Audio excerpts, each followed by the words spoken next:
Hi, this is Stevie.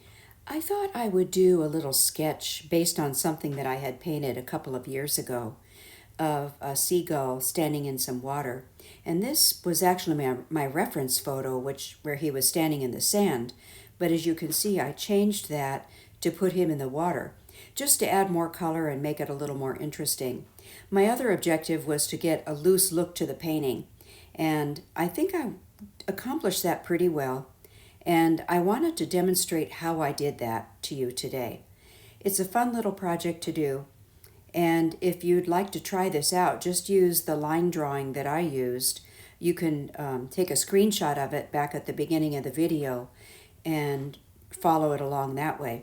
It's a very simple way to draw a bird, and that's one reason I selected this particular bird. And there's a pretty good definition of shadow and light here, which makes it that much more interesting. And notice that I didn't keep the colors in the photo at all. And you don't have to. What's important is value. It's not so much the color, but the value.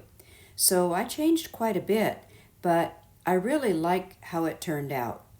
And I did a nice little wave there toward the bottom of the painting where he's standing in front of the wave, and I'll show you how to do that as well. It's a quick little way to do a wave in the ocean. And his foot, I'm going to change his foot a little bit from this painting that you see, because he doesn't have three toes. It's just how his webbed foot appeared in that photo. I took this photo on the beach in Ventura, California, several years ago when I was out visiting my son. One other thing is, notice that I lined up his eyes there because his head is tilted. And if you draw a line across the head, just to make sure that you get the eyes lined up right, that helps a lot. So just some very basic drawing and outline drawing, and I think that's all I'll need to get started. I'm just making some corrections here. One thing I noticed when I finished is that I gave this bird more of a pot belly than I did in the original painting. So he's a little fatter, but I think he still turned out pretty cute. One other thing to note is the line that I drew down the center of the bird from his beak down to the bottom of his belly. That indicates where the shadow starts and ends. That's just kind of a reference for you to remind you of that as you paint. So now I'm picking up some colors that I want to use in the painting. The blue is, the first blue, the light blue that I picked up is manganese blue, which is like cerulean, but I like manganese a little better. And then the darker blue is Windsor blue, which is a really nice dark blue, good for oceans because it has a lot of green in it and it's nice and dark. My brush is a Princeton Neptune number 8, which holds a little more water than the other Princeton brushes. So when I want to do a loose look painting, I try to use a brush that holds quite a bit of water. And notice how I'm just flicking some water on the picture randomly, and that's just whenever I want to do a loose painting, that's how I start, is get some water on there. Water is what helps give it a loose look because you want the colors to run into each other. So what I want to do here is indicate or suggest some sky at the top of the painting, but you're going to see some of that color just run right into the bird, which is my intention. And it really helps to make everything look cohesive. Sometimes you'll look at a watercolor painting and the background looks like it's been cut out, or the front of it looks like it's been cut out. But if you do this, if you integrate those colors into the subject, it doesn't look so cut out. And I just love the look of that. So I'm now moving some of that color around. I flicked on some of the manganese blue, some permanent rose, and some of my transparent orange. And the transparent orange was just a color to maybe suggest the light or a sunset, just some kind of warmth in the picture. And my color, I saw right away that I didn't have enough color on there, so I'm adding more color. And the paper is still very wet, so I can do that without worrying about getting blooms. Not that a bloom would bother me that much on this kind of a painting, but I just wanted to add more color, and so I'm getting more of the manganese in the sky, bringing it right into the bird. You can define your edges later, but at this point you just want to get those colors mingled together. One thing that bothers me is that big spot of permanent rose on the bird because that color is so strong. So I'm going to have to tone that down as I go. And that'll be possible to do at this point too. So I'm thinking about the sky meeting the water and how I'm going to represent that. So right now it looks all like one, but later on I'll add some darker color for the water that will help to suggest the water a little more than this. But this is the way I get started. And I just flicked on another blue color, and I had the tube of paint in my hand at the beginning of this video. I think it's called iridescent electric blue, something like that. It's a Daniel Smith color. And I had used it in the original painting. Maybe I used too much of it in the original. I don't know. But I do like it. Just if you have a color like that, just don't overuse it. A little can go a long way. And there I was just adding some of the manganese blue and permanent rose to the shadow side of the bird just to establish that shadow. But look how dark that permanent rose is toward in the belly of the bird. So I'm still going to have to adjust that later on. It just really stands out. So right now I'm just working on getting the light and shadow values established. And notice that I move around the painting when I work, and that's because some of the areas are dark and some are dry, and I have to look for a dry area to work on next. Now I'm moving on to his legs, which are pretty easy to do. The color I used is just some of my transparent orange. You could use a cadmium orange. I like the transparent colors, and the transparent orange is made by Schminke. It's a really nice color. I use it quite often. And later on I'll add some shadow to those legs, but after they dry. I just stepped away to dry the painting with my heat gun before I move on. And then the next thing I want to do is work on the bird's eye. I think any painting of an animal looks pretty dead until you get the eyes in, so I like to do that early on in the painting. And these eyes are pretty easy to do. In fact, if you are uncomfortable about doing eyes, and maybe you don't have a lot of practice at it, you could use a Sharpie or a Micron pen and just let it go at that. I used to do that when I was first starting out years ago. But I'm mixing a black using ultramarine blue and my quinacridone burnt orange. That makes a nice black color. And I'm using a really thin, I think it's a number 2 silver brush that I have. It has a really fine point on it, and it's great for doing things like this. So just getting in the first layer, and I can see that I'm going to have to add more color. They're just gray, not black. And I'm establishing that little bit of shadow over and under the bird's eye.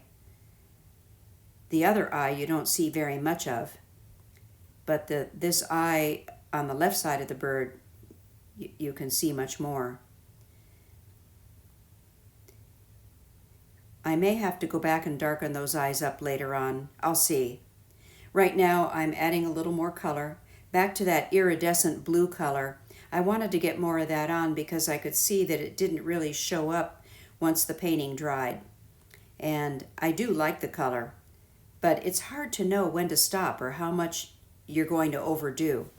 So just maybe practice on a piece of paper first and try it sparingly at first and I'd say water it down a little more until you're really sure how much you have. And now I mixed up a purple color to get that wing in. And here again, I know it's a gray wing, but I don't really want to make a gray wing. I wanted something more colorful. So I mixed up a purple, and I think I used maybe my ultramarine blue and some permanent rose. Yes, it's the ultramarine that I'm using. And that's pretty dark. I may have to go back and lighten that. What I'm trying to do is tone down that big spot of permanent rose by adding darker value next to it. But it may be too dark. I may have to play with that a bit. And these are the kinds of decisions you have to make when you're doing watercolor. And for those of you who do a lot of watercolor, you know exactly what I'm talking about. Every watercolor is an experiment. I once read a quote from somebody that said, every watercolor painting is just learning to fix things, and boy, is that true. So I'm going to go back to that color on the shadow side of the bird later on, and I may do some adjusting, but I'm going to move on for the moment and work on something else. And I was just cleaning up a spot there to be able to mix some more color. And now I want to do a little more fixing. And I'm still bothered by the dark colors on the shadow on that bird. And I'm doing something that I was once scolded for doing in a class, and that was spritzing some water on the paper to get rid of some of the color. It's always worked for me. I don't know why the instructor didn't like doing that, but it works for me.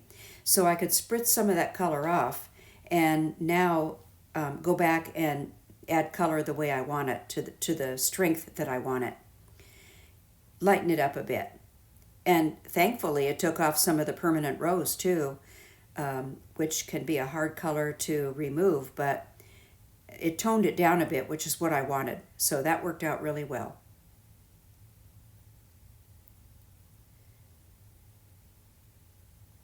And I would say if you do that, you can't do it too many times without harming the paper. But as I said, I've done it quite often. And I would say, unless it's on really cheap paper, you can get away with doing it at least one time as far as that spritzing goes. Just adjusting the shadows a little bit more there. And now I wanted to get a shadow on the white area that is the wave. So there's a little wave coming up on the shoreline, and the bird is right in front of that wave.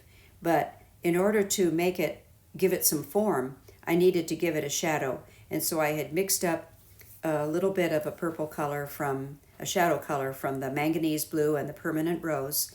And I just put it at the bottom of the wave, and you can see as soon as I put that color on, all of a sudden now it looks like a wave. It looks like it's round, and there's a form to it.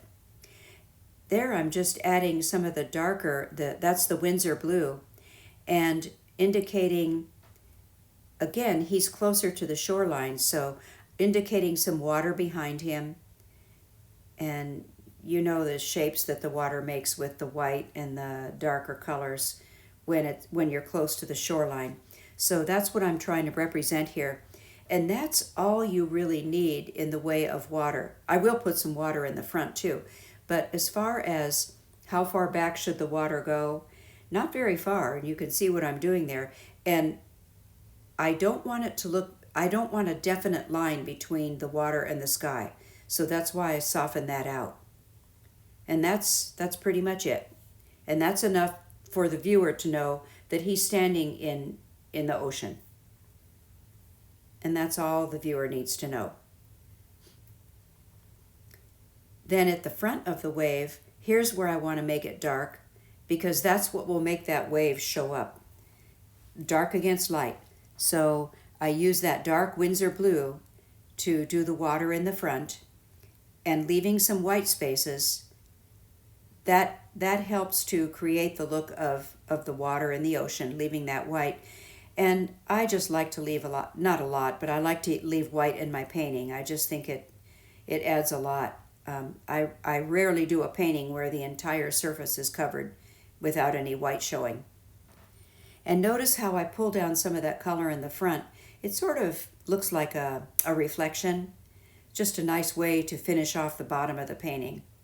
I'm still struggling with that shadow on the bird. And the reason is that I want a differentiation in values between the bird and the background. So that's why I'm doing that. I decided to go back up and darken it a little again.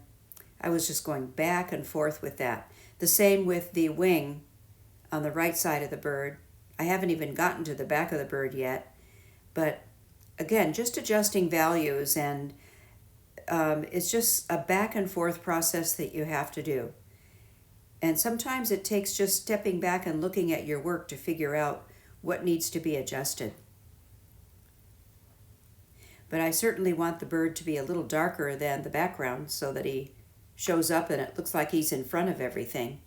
So it's just a back and forth process. I need to do the beak on that bird, and while everything else dries, I can work on that. Then I can go back to finishing off the back part of the bird. And what I was trying to do there was leave a light area on that right side of the beak where the sun is hitting. And there I went back, so I applied the color mostly to the left side and then just softened the edge of that color down the center of the beak.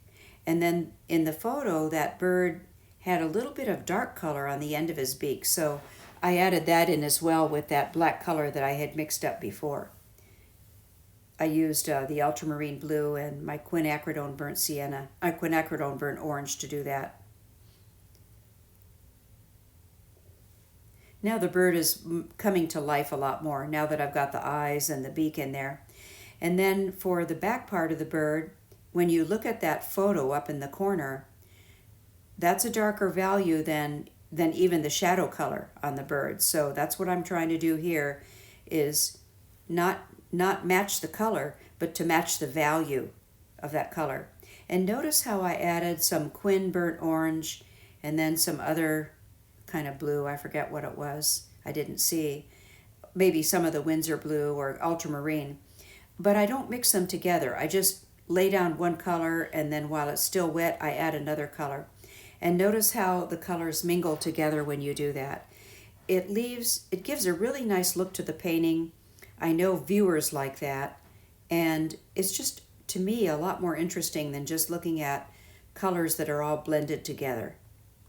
There, I simplified it a bit there toward the back of the bird from what it was in the photograph, because I don't think that's really important in this painting. I was just trying to make a simple little bird.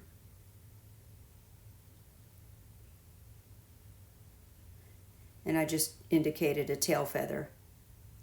And that's all you have to do. The viewer's going to get the idea. So he's looking pretty good now, I have to say. I'm going back cleaning up edges. That's my Princeton Velvet Touch 1/4 inch. That brush is great for softening edges or making little fixes. I really love that brush. I use it mostly for fixing things or softening edges rather than just painting with it. Now I'm going back and adding a shadow to the shadow side of the leg and under the bird, using a purple color that I mixed up. Not too much. You don't have to spend a lot of time on that. And I'm going back, and notice that I wet the area first, but I'm adding more purple color for the shadow on the wave. Because once that dried, it got a lot lighter, so I wanted to go back and darken that up too, to indicate that form of the wave. So that's a pretty simple way to make a wave in a sketch. It's just give it some form by adding a shadow at the bottom.